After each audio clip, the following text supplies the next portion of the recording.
Essere la First Lady non garantisce solo privilegi, ma anche strane preoccupazioni. Per evitare di essere criticata di fare shopping all'estero, il famoso vestito rosa di Jacqueline Kennedy fu fabbricato in America replicando accuratamente il design francese di Chanel. E Jacqueline stava indossando quel vestito il 22 novembre del 1963. Era seduta sul sedile posteriore, accanto a suo marito, quando improvvisamente un proiettile colpì il presidente alla schiena. Jacqueline non ebbe il tempo di capire cosa stesse succedendo e un secondo proiettile colpì la testa di Kennedy. Il sangue del presidente macchiò il vestito di sua moglie e lei abbracciò suo marito durante il viaggio verso l'ospedale. John Kennedy morì all'1 del pomeriggio. Quando Jacqueline salì sull'Air Force One le furono offerti degli abiti puliti. Lei rifiutò. «Lasciate che tutti vedano cosa gli hanno fatto», disse. L'assassinio di Kennedy fu un punto di svolta per molti aspetti della storia americana. Pochi anni dopo, il 75% degli americani credeva che Oswald non avesse agito da solo e che dietro la morte di Kennedy ci fosse un complotto governativo. Le teorie del complotto esistevano anche prima dell'assassinio di Kennedy, ma prima degli anni 60 i complotti tendevano a coinvolgere agenti stranieri che da fuori cercavano di influenzare la politica americana. Ma dall'assassinio di Kennedy in poi le teorie del complotto iniziarono a cambiare. Stavolta era lo stesso governo americano, dall'interno, a essere accusato di manipolare segretamente la popolazione. Infatti, se la fiducia nel governo era quasi all'80% durante la presidenza Kennedy, iniziò a calare subito dopo la sua morte, fino ad arrivare a un misero 25% alla fine degli anni 70. Quella sull'assassinio di Kennedy fu solo la prima delle teorie del complotto governative. Il vero salto in popolarità arrivò all'inizio degli anni 90. Gli americani, fin dalla guerra di indipendenza, sono sempre stati diffidenti nei confronti del governo e delle autorità in generale, quindi è difficile capire il motivo per cui la popolarità delle teorie del complotto salì così tanto proprio negli anni 90. Il massimo che possiamo fare è azzardare due ipotesi.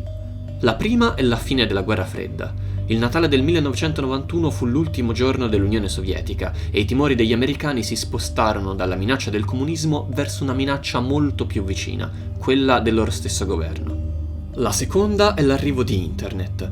Fu negli anni 90 che arrivarono il World Wide Web e i primi browser, e ora chiunque poteva scrivere su un blog o un forum. L'informazione non era più monopolizzata dai media mainstream come i giornali, la radio o la televisione. E negli anni 90 ci fu un evento che mise insieme tutte queste cose: la sfiducia nei confronti del governo, le teorie del complotto e Internet. Quell'evento è una delle serie televisive più importanti di tutti i tempi.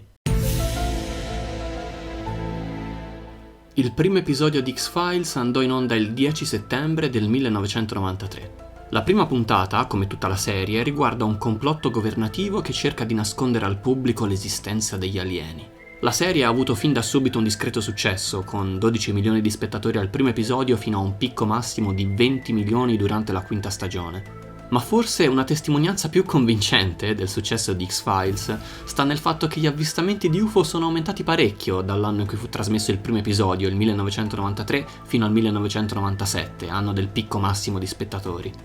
E non c'è da stupirsi del grande successo della serie, ci sono molte cose da ammirare in X-Files, la magnifica sigla che è passata alla storia, la scrittura quasi impeccabile di certi episodi e anche la scelta progressista per cui per una volta è il personaggio femminile a essere freddo e razionale, mentre il protagonista maschile è più credulone e impulsivo. X-Files è stata anche una delle prime serie a portare avanti una narrazione continua per tutte le 11 stagioni, mantenendo allo stesso tempo gli episodi autoconclusivi. Così chi si era perso alcune puntate poteva comunque godersi nuovi episodi senza bisogno di conoscere cosa fosse successo prima, mentre chi seguiva attentamente tutta la serie veniva ricompensato con una delle trame più intricate nella storia della televisione. Infine, X-Files è diventato popolare nello stesso periodo in cui Internet stava iniziando a diventare popolare. Quindi è stata la prima serie ad avere tutte le caratteristiche che ormai accompagnano ogni nuova serie: forum dove si discutevano gli episodi appena usciti, teorie sugli episodi che ancora dovevano uscire e fanfiction di ogni genere. Non c'è da stupirsi quindi se nei titoli di coda di X-Files troviamo dei nomi che ora sono molto familiari per altri motivi. Vince Gilligan, per esempio, ha scritto e diretto alcuni episodi di X-Files, prima di creare quella che secondo me è una delle migliori serie televisive di sempre, Breaking Bad. E infatti in X-Files troviamo attori che poi hanno lavorato anche in Breaking Bad e Better Call Saul: Raymond Cruz, Michael McKean, Dean Norris, Aaron Paul e anche Bryan Cranston. Ma la televisione non è stato l'unico media a essere influenzato dalla serie di Chris Carter. Anche i videogiochi gli sono debitori. E non sono stati videogiochi qualsiasi a essere ispirati dalla serie. G-Man in Half-Life, per esempio, sembrerebbe ispirato all'uomo che fuma. Introdotto nel primo episodio di X-Files, rimane sempre dietro le quinte e non ha neanche una battuta. La sua importanza nella trama viene gradualmente rivelata solo molto più avanti nella serie, proprio come per G-Man. Anche lui un misterioso uomo in giacca e cravatta che può essere scorto dalla distanza in certe occasioni durante il gioco.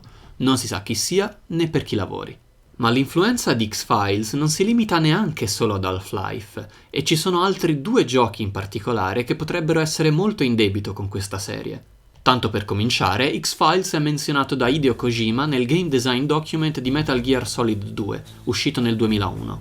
E infatti nel gioco c'è un riferimento diretto a X-Files quando un misterioso personaggio si presenta prima come Gola Profonda e poi come Mr. X, entrambi personaggi di X-Files. E c'è ancora un'altra prova più convincente dell'influenza di X-Files in Metal Gear, e sta nel fatto che i primi 2 Metal Gear, che sono usciti su MSX prima di X-Files, sono gli unici a non avere elementi soprannaturali. Mentre Metal Gear Solid, il primo uscito dopo X-Files, ha introdotto per la prima volta nella serie componenti soprannaturali, come Psycho Mantis, Raven e Decoy Octopus. E questa idea di mischiare il realismo militare e storico con elementi fittizi e soprannaturali è poi diventata una delle caratteristiche uniche di Metal Gear. C'è una tecnica narrativa, che in inglese si chiama hyperreality, che consiste nel fondere la realtà e la finzione in modo da rendere difficile per il lettore distinguere le 2 cose.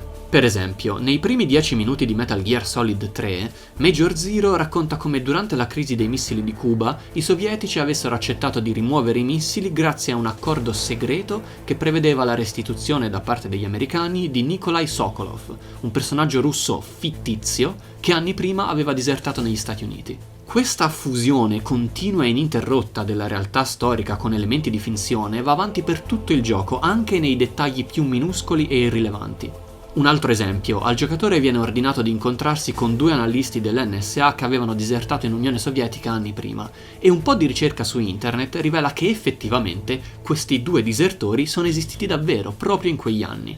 E dopo ore di gioco, quando per esempio incontriamo Granin, diventa difficile riuscire a capire se sia un vero personaggio storico o un prodotto della fantasia di Kojima. E in questo modo anche gli elementi più soprannaturali, come Volgin che spara fulmini dalle mani, diventano lievemente più credibili e sembrano meno fuori posto in un setting che all'apparenza vuole sembrare piuttosto realistico. E la stessa cosa succede in X-Files. Senza fare spoiler, nel primo episodio della seconda stagione viene menzionato il segnale WOW, un vero segnale radio rilevato nel 1977, che è stato ambiguamente usato per dimostrare l'esistenza degli alieni nella realtà. E un altro esempio è l'8º episodio della quarta stagione, dove Mulder va in Russia a caccia di alieni e in una scena racconta che nel 1908, vicino al fiume Tunguska, una misteriosa esplosione abbatté milioni di alberi in un raggio di 2000 km. Quella misteriosa esplosione è avvenuta davvero ed è altrettanto vero che per molto tempo si è faticato a trovare una spiegazione plausibile. Quindi proprio come Metal Gear, X-Files usa l'hyperreality per sfumare il confine tra realtà e finzione e rendere più plausibili gli elementi soprannaturali nella serie, che altrimenti sembrerebbero fuori luogo. Tra l'altro, uno degli sceneggiatori di X-Files disse che capire la mitologia della serie è impossibile, è troppo densa e complicata. Una descrizione che si adatta perfettamente anche per la trama di Metal Gear. Ma probabilmente il gioco che in modo più palese è stato influenzato da X-Files è un altro. Your appointment to FEMA should be finalized within the week. I've already discussed the matter with the senator. I take it he was agreeable? He didn't really have a choice. Non c'è dubbio che Deus Ex sia uno dei giochi più importanti di tutti i tempi, e non c'è dubbio che senza X-Files Deus Ex sarebbe stato diverso.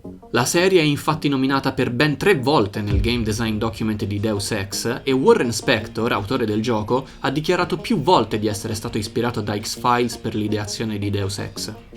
Tra l'altro, originariamente l'idea per il gioco che poi sarebbe diventato Deus Ex è arrivata a Warren Spector durante una campagna di D&D in cui Bruce Sterling, uno dei padri del genere cyberpunk, era il suo Dungeon Master.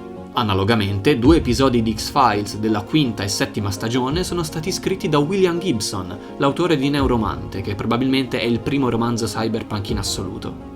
Le analogie tra X-Files e Deus Ex si sprecano. In entrambi i casi i protagonisti sono agenti speciali di un'agenzia governativa, in entrambi i casi quegli stessi protagonisti vengono coinvolti in complotti che i loro capi cercano di nascondere. E soprattutto, e questo vale anche per Metal Gear, la trama ruota intorno a una cospirazione simile a quella degli Illuminati. Ci sarebbero decine di esempi da fare per mostrare come X-Files abbia pesantemente influenzato Deus Ex, ma evito di fare spoiler. Nel 2011, con l'uscita di Human Revolution, Deus Ex è diventata una saga, e anche l'ultimo capitolo, uscito nel 2016, Mankind Divided, è rimasto molto fedele alla storia del gioco originale. E se tutti questi capolavori sono stati possibili, da Half-Life a Metal Gear fino a Deus Ex, c'è da ringraziare, parzialmente, anche X-Files.